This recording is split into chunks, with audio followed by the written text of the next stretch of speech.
Good night, everyone.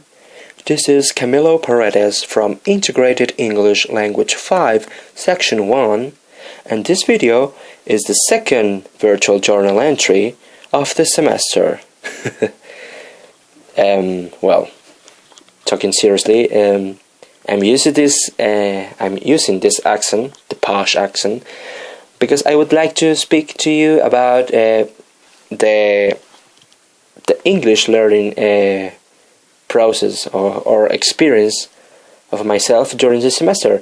And one of those interesting inputs that I had was related with the posh accent. At the beginning, for example, of the semester, I started with what was the formal English, which was quite complicated for me, in the sense that I started my career by using just informal English, or maybe not informal, but not formal. You know, in between, in the middle of those pronunciations, let's say. And for that reason, it was difficult for me to catch the new vocabulary, because I had to learn new vocabulary, and that's an issue in me. And basically, I use resources in the web, like the BBC webpage, New York Times, also virtual magazines, and special recordings in YouTube with it, for example, the posh accent, or the other accents of England and the rest of the world, in order to understand better, because I have to develop my ears in the sense of the English, right? So what else?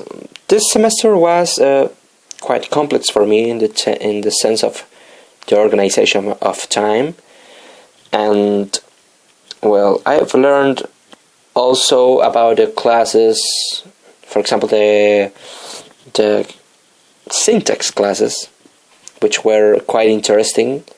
It was at the beginning also difficult, because I've missed some classes. I didn't attend to some, like the first ones.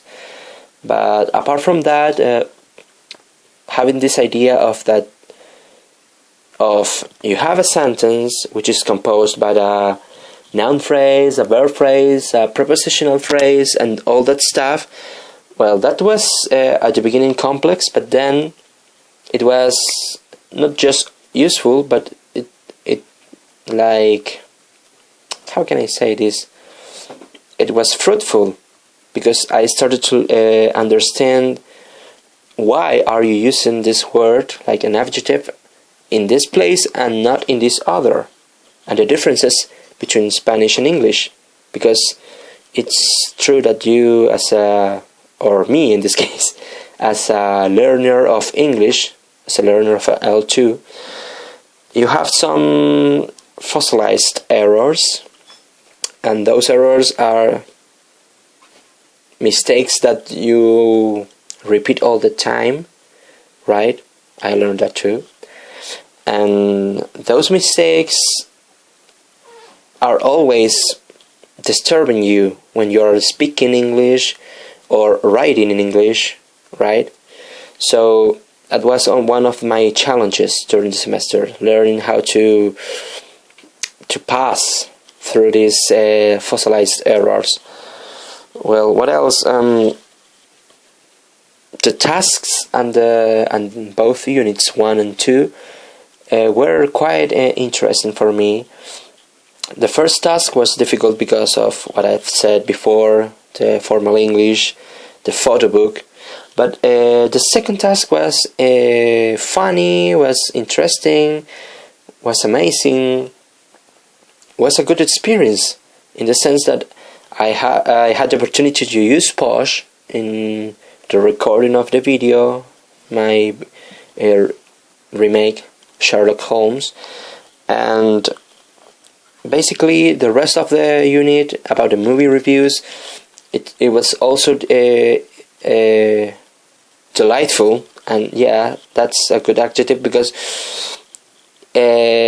with this unit I had the opportunity to analyze movies from another point of view, a point of view that I never had before, because when a person watch a movie, it's usually just for fun, but when you have to do it for analyze it, what is behind the construction of the movie, the plot, and all the, I don't know, how to shoot a scene, you know, and well, of course, the implications of the story behind it.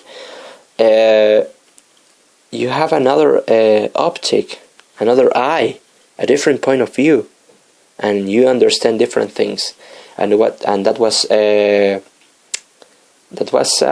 real success for me in this unit and in this semester, which was very tough and hard for me. To summarize, I've learned by watching videos in English, forcing myself to listen to videos in English, which is always my point, you know, to develop. I am not good by listening, but I am improving and speaking every single time that I have, even out of the college and with different people by Skype, with foreign people from the States, you know. What else? That's basically my whole semester, right? I have to learn even more vocabulary, as always. And, well, that's all. Well, this is the end of the video. I hope you like it. And any comments, please write them below. And, well, have a good night. And bye. Thank you.